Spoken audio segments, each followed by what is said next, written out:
Everyone, তো দেখো আজকে ভিডিওটা বিকেল দিয়ে শুরু করছি, মানে ক্লাস দিয়ে এসে 4টের সময় তখন। তো এসে তো দেখছি সুন্দর সুন্দর খাবার আছে, তাই একটু ভাতও খেয়ে নিলাম। তো আলু সেদ্ধ, আর এখানে মাটন, আর এখানে হচ্ছে সাইটিং মাছের তরকারি। তো খুব সুন্দর খেয়েছি। তারপরে তো বৃষ্টি নেমে গেছে, তো বৃষ্টির পর যে পড়িয়ে নিয়েছে, আজকে ওদের লাস্ট পড়াবো। তো এই কদিন আর পড়াবো না, তো আজকে একা পড়তে এসেছে। তারপরে তো সন্ধ্যেবেলা আর কোনো ভিডিও করা হয়নি, বাজারে গেছিলাম, তো পার্লার গেছিলাম। তো এসে দেখছি মাসিকে নেলস করাতে চলে এসেছে নিকিতা, ও খুব সুন্দর নেলস করে।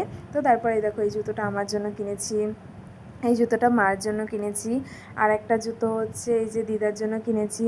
তো আমাদের ওখান দিয়ে আস্তে আস্তেই বাজার দিয়ে আস্তে আস্তে 8টা 20 নাগাদ হয়ে গেছিলো। তো মাসির জন্য গিফট কিনে এনেছি। তো এটা আমরা মানে আমার আর আমার বরের তরফ থেকে মাসিকে এই গিফটটা দেবো। তো কেমন হয়েছে তোমরা অবশ্যই জানিও।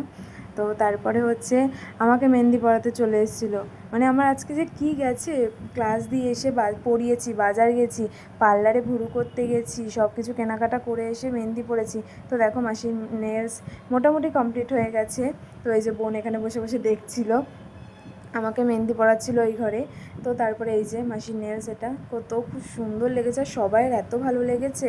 তো তারপরে এই যে আমার ফাইনাল মেহেন্দি, আমার আর ধৈর্য ধরছিল না, তাই আমি বলেছি সিম্পল করে পরিয়ে দে। ফার্স্টে ডান হাতেরটা একটু ভালো হয়েছে, দেখো মানে অনেকটা। তো এটাও সুন্দর হয়েছে, কিন্তু অল্পর মধ্যে পড়েছি। তো তারপর মেহেন্দি টেহেন্দি পরে তো বড়ো মামা মামিও এসেছিলো সন্ধ্যেবেলা, মামিও পার্লার গেছিলো। তো তারপরে আমাদের 11:30টার সময় মনে পড়েছে আমরা রোল খাবো ভাত খেতে খেতে। তো তারপর আবার রোল অর্ডার দিই আমরা। তো রোল আসলো, প্রায় আমরা 11:45 নাগাদ রোল খেয়েছি। তারপর এই দেখো আমার মেহেন্দিটা ধুয়েছি, কত সুন্দর এসছে। তার মামিও এই যে মেহেন্দি পরে এসেছিলো বাড়িতে, তো মামির মেহেন্দিটাও ধুয়ে নিল। আর আমার হাতটা না খালি খালি লাগছিলো, খালি হাতে কালকে বৃহস্পতিবার থাকবো না, তাই শাঁখা পলা মাসি বললো আজকেই পরে নে। তো আমার বিয়ের সাজ কমপ্লিট হয়ে গেছে। তো টাটা বাই।